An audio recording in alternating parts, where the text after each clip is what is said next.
नमस्कार। आप सभी के अपने चैनल जय गुरुदेव उत्तराखंड पर एक बार फिर से बहुत बहुत स्वागत है। कामना करते हैं कि आप और आपके परिजन सभी स्वस्थ होंगे। इसी कामना के साथ आइए बढ़ते हैं आज के इस दिव्य क्रमांक की ओर। कभी कभी जीवन में ऐसे क्षण आते हैं जब हर रास्ता बंद हो जाता है, जब इंसान अपनी पूरी कोशिश कर चुका होता है पर भाग्य जैसे हंसता हुआ मुंह मोड़ लेता है। ऐसा ही कुछ ग्वालियर के एक व्यक्ति के साथ घटित हुआ जिसका नाम है अरुण शर्मा। उस पर 27 लाख रुपए का भारी कर्ज था। बैंक, दोस्त, रिश्तेदार सबके पैसे लौटाने थे। घर में कलह, नींद गायब और जीवन में बस एक ही सवाल कि अब मैं क्या करूं। पर कहते हैं जहां मनुष्य हार जाता है वहां से बाबा की कृपा शुरू होती है। और हुआ भी कुछ ऐसा ही। मात्र 13 दिनों में जो असंभव था वो हो गया संभव। तो ये क्रमांक अगर आप तक पहुंचा है तो बहुत ही अद्भुत प्रेरक प्रसंग है ये। अगर आप इसे बड़े ध्यान से सुनेंगे तो आपको इस बात की पूरी आश्वस्तता हो जाएगी कि महाराज जी से जुड़ने के बाद जीवन व्यर्थ नहीं रह जाता। उससे पहले आप क्या थे फर्क नहीं पड़ता, लेकिन महाराज जी से जुड़ने के बाद आप जो बन जाते हैं वो आपके लिए ही सबसे बड़ा आश्चर्य हो जाता है। तो आइए जानते हैं आज इस अद्भुत अनन्य भक्त की कहानी की कैसे इनका जीवन परिवर्तित होकर इन्हें एक नवजीवन की प्राप्ति हुई। तो सबसे पहले शुरुआत होती है कि आखिर इनके जीवन में इतना बड़ा पतन हुआ कैसे। अरुण एक सामान्य व्यापारी था। ग्वालियर के मुख्य बाजार में उसका छोटा सा कपड़ों का एक व्यवसाय था। शुरू में तो सब कुछ ठीक चल रहा था, जीवन में तरक्की हो रही थी, धीरे धीरे काम बढ़ रहा था। पर अचानक जैसे किसी ने उसकी किस्मत पर ताला जड़ दिया हो। कभी ग्राहक आते ही नहीं, कभी माल खराब निकल जाता, कभी स्टाफ गलतियां करता तो कभी मशीनें अचानक बंद हो जाती। हर बार नुकसान, हर बार उधारी बढ़ती चली गई। घर के गहने बिक गए, गाड़ियां चली गई और फिर हुआ 27 लाख रुपए का कर्ज जो कि सर पर चढ़ गया। और इतनी परेशानी हो गई कि मानो जीवन जैसे पूरी तरह से लाचार हो उठा। अरुण अब पूरी तरह से टूट चुका था। रातों को जाग जाग कर सोचता कहीं किसी ने मुझ पर कुछ कराया तो नहीं, क्योंकि जो भी काम करता हूं बनते बनते बिगड़ जाता है। अब जीवन में कैसे इनके निराशा और अंधकार भर जाता है आइए जानते हैं। वो इतना लाचार हो गया था कि अपने बच्चों को स्कूल भेजते हुए भी सोचता क्या मैं इन्हें इस हाल में छोड़ दूं, या अगर इन्हें स्कूल भेजूं तो इनकी फीस कैसे भरूं। हर दिन फोन की घंटियां डराने लगी थी। बैंक के कॉल, दोस्तों के ताने, घर वालों की चिंता, उसका मन अब एक अंधेरी सुरंग में चला गया था। वो सोचने लगा शायद अब यही अंत है। उसने भगवान से भी मुंह मोड़ लिया, क्योंकि उसे लगने लगा कि अगर भगवान होते तो ऐसा क्यों होता मेरे साथ। मैंने जीवन में कभी किसी के साथ अन्याय नहीं किया, कोई दुर्व्यवहार नहीं किया, किसी का धन छल कपट से हड़पा नहीं, लेकिन फिर भी मेरे जीवन में अनायास इस प्रकार की परेशानी आना ये तो किसी प्रकार का श्राप लगता है। पर नियति को कुछ और ही मंजूर था। एक दिन जब वो बेहद परेशान था तब उसके मोबाइल पर एक वीडियो चला। वही वीडियो जिसमें लिखा था कि महाराज जी से जुड़ना चाहता है। और नीम करौरी बाबा का चमत्कार देखिए। सबसे पहले जानते हैं कि बाबा जी से इनका परिचय कैसे हुआ। अरुण ने सोचा क्या ये भी कोई धोखा है या सचमुच बाबा नीम करौरी जी कुछ कर सकते हैं। पर वीडियो के हर शब्द ने उसके भीतर एक अजीब सी शांति भर दी। वाचक की आवाजों में कहा गया, जब तुम्हें लगे कि कोई रास्ता नहीं है तो बाबा का नाम जाप शुरू कर दो। कर्ज, भय और दुर्भाग्य सब समाप्त हो जाता है।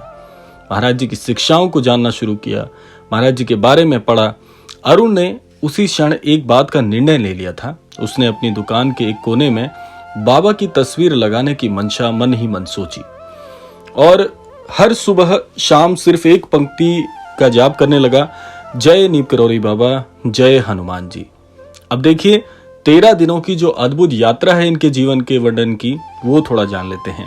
पहला दिन कुछ खास नहीं हुआ, पर अरुण ने जब जारी रखा दूसरे दिन उसे थोड़ी राहत महसूस हुई। उनकी धर्मपत्नी जी ने कहा कि आज तुम्हारा चेहरा कुछ शांत लग रहा है। तीसरे दिन अचानक उनका जो पुराना ग्राहक था, जो महीनों से गायब था, फोन पर आया।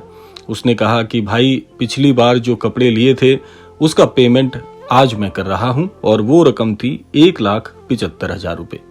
अरुण को पहली बार लगा कि शायद बाबा सचमुच मेरी बात सुन रहे हैं। दिन बीतते चले गए, हर दिन एक नई आशा, एक नया संकेत, और यहाँ पर अरुण का जाप चलता रहा। 5वें दिन उनकी दुकान में एक नया ग्राहक आया जिसने थोक में कपड़े खरीदने का निर्णय लिया। 7वें दिन उसकी मशीन जो महीनों से बंद थी, क्योंकि पैसे नहीं थे तो जो मशीन थी वो भी बंद पड़ी हुई थी। थोड़े पैसे इकट्ठे हुए तो मशीन पर काम हुआ, तो मशीन भी धीरे धीरे चल पड़ी। 9वें दिन उनके दोस्त उनसे कहते हैं कि भाई मैं तेरी मदद करूंगा, आधा कर्ज मैं चुका दूंगा, बाकी धीरे धीरे मुझे देते रहना। तो ये भी एक प्रकार से अच्छी खबर उनके जीवन में आई कि चलो कोई तो मदद के लिए आगे आया। 13वें दिन क्या होता है कि वो दिन जो उसकी जिंदगी बदलने के लिए तैयार था, चमत्कार का दिन था। आइए जानते हैं क्या हुआ। 13वें दिन सुबह अरुण ने जैसे ही बाबा के सामने दीप प्रज्वलित किया, उसका एक फोन बजता है, एक कॉल आता है जो कि एक सरकारी विभाग के टेंडर ऑफिस का कॉल था।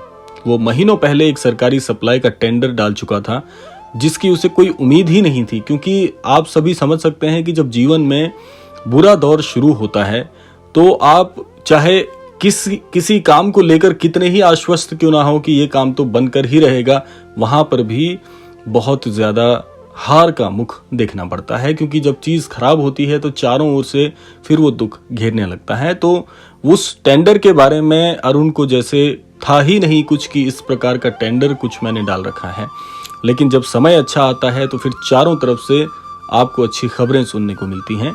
तो ऐसा ही कुछ अरुण के जीवन में हुआ कि वो जो टेंडर उन्होंने डाल चुके थे जिसकी कोई उम्मीद नहीं थी, फोन पर आवाज आती है कि शर्मा जी आपका टेंडर पास हो गया है, आप अगले हफ्ते से सप्लाई शुरू करें।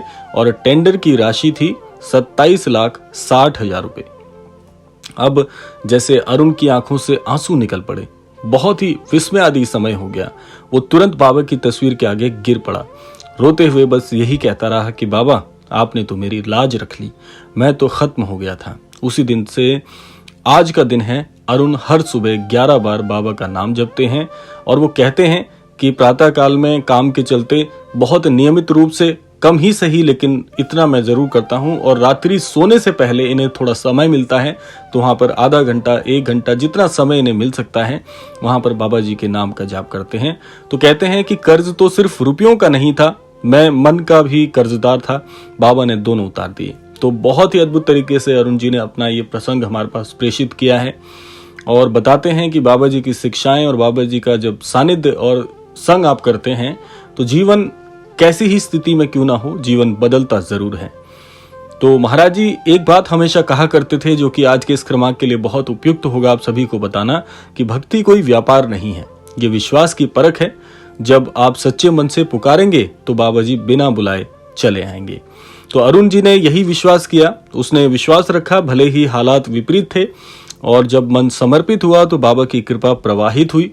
कर्ज उतरने का अर्थ केवल पैसे का हल नहीं बल्कि जीवन का बोझ हल्का होना भी है, क्योंकि जब विश्वास लौटता है तब भाग्य भी झुक जाता है। तो आइए जान लेते हैं संकेत और रहस्यों के बारे में। महाराज जी हमेशा कहा करते थे कि जब मैं किसी के जीवन में प्रवेश कर जाता हूं तो पहले संकेत देता हूं। कभी किसी साधु के रूप में आपको महाराज जी के दर्शन हो सकते हैं, कभी किसी आवाज के रूप में हो सकते हैं, या कभी किसी वीडियो के रूप में भी, जैसे अरुण जी के जीवन में बहुत ही अद्भुत तरीके से ये किस्सा जो उन्होंने अपने बताया अपने जीवन का घटित हुआ। अगर आपको भी अचानक बाबा जी का नाम सुनाई दे या उनके चित्र बार बार नजर आए तो समझिए बाबा बुला रहे हैं, क्योंकि माध्यम कुछ भी हो सकता है। महाराज जी ने आपको स्वयं से जोड़ना होगा तो माध्यम कुछ भी कैसे भी आप तक पहुंच सकता है। तो ये संकेत है कि आपके जीवन का कुछ बड़ा बदलने वाला है। महाराज जी के संकेत का आना प्रत्यक्ष इस बात का संकेत बन जाता है। तो इस पूरे क्रमांक के माध्यम से एक संदेश हमारे सभी आनंद दर्शकों को मैं बताना जरूर चाहूंगा कि अगर आप भी आज कर्ज, तनाव या असफलता से जूझ रहे हैं तो एक पल ठहरिए, बाबा की तस्वीर के आगे बैठिए, आंखें बंद करिए और बस इतना कह दीजिए कि बाबा अब सब आप पर छोड़ दिया है, जो भी आप करेंगे, जिस भी हाल में आप रखेंगे, हम उसके लिए समर्पित हैं। फिर आप देखिएगा जैसे अरुण जी के जीवन में मात्र 13 दिनों में इतने बड़े परिवर्तन आए, पूरा जीवन उनका परिवर्तित हो गया, क्योंकि बाबा जी का एक ही नियम है, विश्वास रखिए, चमत्कार स्वयं चले आएंगे। तो आशा करते हैं ये क्रमांक आप सबके लिए बहुत बहुत अद्भुत होगा। इसी कामना के साथ समय आता है विदा लेने का। यही कामना करना चाहूंगा कि श्री महाराज जी सभी को सन्मति और सद्बुद्धि की प्राप्ति कराएं और इस संपूर्ण सृष्टि का, इस संपूर्ण लोक का कल्याण हो। इसी कामना के साथ विदा लेते हैं। मिलते हैं अगले क्रमांक में। तब तक के लिए जय श्री राम, जय गुरुदेव, जय उत्तराखंड।